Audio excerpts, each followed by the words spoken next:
கிறிஸ்துக்கள் அன்பான தேவனுடைய பிள்ளைகளே, ஆண்டவரும் உலக இரட்சகருமான இயேசு கிறிஸ்து இணையற்ற நாமத்தினாலே உங்கள் யாவரையும் வாழ்த்தி ஆசீர்வதிக்கிறேன். இந்த ஜனவரி மாதம் 16ஆம் தேதி மங்கள வார்த்தை நிகழ்ச்சி மூலமாக உங்களை நேரடியாக உங்கள் வீடுகளிலே சந்திக்கிறது எனக்கு ரொம்ப சந்தோஷம். கர்த்தர் உங்களை ஆசீர்வதிப்பார். இன்னைக்கு ஆண்டவர் நமக்கு என்ன மங்கள வார்த்தை வச்சிருக்கிறாரு?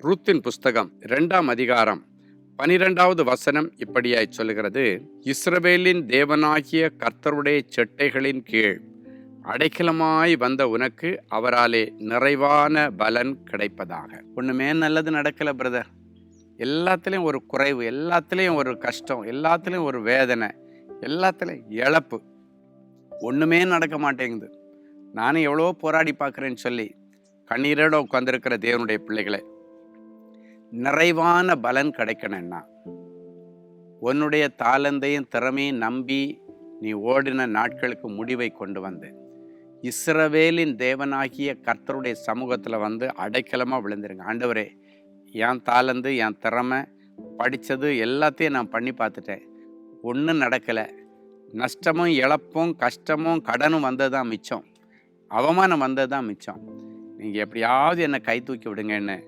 ஆண்டவரிடத்தில் போய் சரண்டர் ஆயிருங்க. இந்த வசனம் சொல்லுகிறது, இஸ்ரவேலின் தேவனாகிய கர்த்தருடைய சமூகத்தில் அடைக்கலமாய் வந்து விழுந்தீங்கன்னா ஆண்டவராலே உனக்கு நிறைவான பலன். யோசித்து பாருங்க, இந்த ரூத் என்கிற குணசாலியான ஸ்திரீயுடைய புருஷன் இறந்துட்டாரு, குழந்தைமார்கள் இறந்துட்டாங்க, மாமனார் இறந்துட்டாரு. இந்த சூழ்நிலையில் வயதான விதவை அவருடைய மாமியார் தான் இருக்கிறாங்க, இன்னொரு குழந்தைனுடைய மனைவி இருக்கிறாங்க. இந்த சூழ்நிலையில் அந்த குடும்பத்தில் ஒரு பெரிய சோகம், இழப்பின் மேலே இழப்பு அங்கே வந்துட்டே இருக்கு, மரணத்தின் மேலே மரணம் தாங்க. அந்த சூழ்நிலையில் அவள் செய்த காரியம் என்ன தெரியுமா? ஆண்டவரிடத்தில் வந்து அடைக்கலமாக விழுந்தாளாம். வேதம் சொல்லுகிறது, கர்த்தரிடத்தில் அடைக்கலமாக விழுந்த அவளுக்கு ஆண்டவராலே நிறைவான பலன் கிடைச்சிதான். நிறைவான ஒரு வாழ்க்கை அவன் நினைச்சு பார்க்கவே இல்லை. போவாஸ் என்கிற அழகான புருஷன், செழிப்பான புருஷன், வசதியான புருஷன், இந்த செல்வ சீமானாகிய புருஷனை ஆண்டவர் கொடுத்தாரு. அது மட்டும் இல்லை, அவன் ரொம்ப நல்ல மனுஷன், ஒரு நல்ல நீதிமான், பெரிய தொழில் செய்கிறவன், அவனுக்கு கீழே நிறைய வேலையாட்கள் இருந்தார்கள், அவனும் ஆண்டவர் அவளுக்கு கொடுத்தாரு. அதான் நிறைவான பலன்.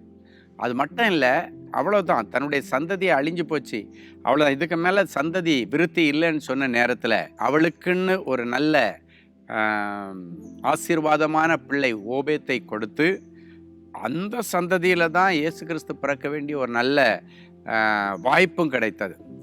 ஸோ பாருங்க, எல்லாம் இழந்து நிற்கிற இடத்துல ஆண்டவரத்தில் அடைக்கலமாக விழுந்ததுனால வாழ்க்கை கிடச்சி, வசதி கிடச்சிது, வாழ்க்கை துணை கிடச்சிது, நல்ல குழந்தை பாக்கியம் கிடச்சிது, பெரிய பாக்கியமான ஒரு வாழ்வு கிடச்சிது. இத்தனைக்கும் காரணம் என்ன தெரியுமா? அவளுடைய சாட்சி.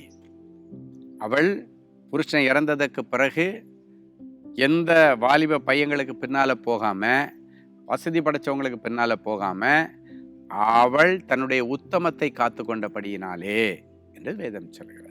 அப்போது ஆண்டவர் நிறைவாக ஒன்று ஆசீர்வதிக்கணும்னா உத்தமத்தை காத்துக்கணும். ஆண்டவருக்கு முன்பாக உண்மையும் உத்தமமாக இருக்கணும்.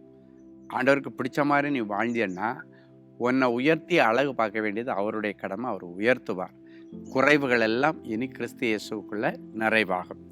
ஸோ நிறைவான வாழ்க்கை துணை உங்களுக்கு அமையும், நிறைவான பிள்ளை செல்வம் கிடைக்கும், நிறைவான புருஷன் கிடைப்பார், நிறைவான செல்வங்கள் வரும்.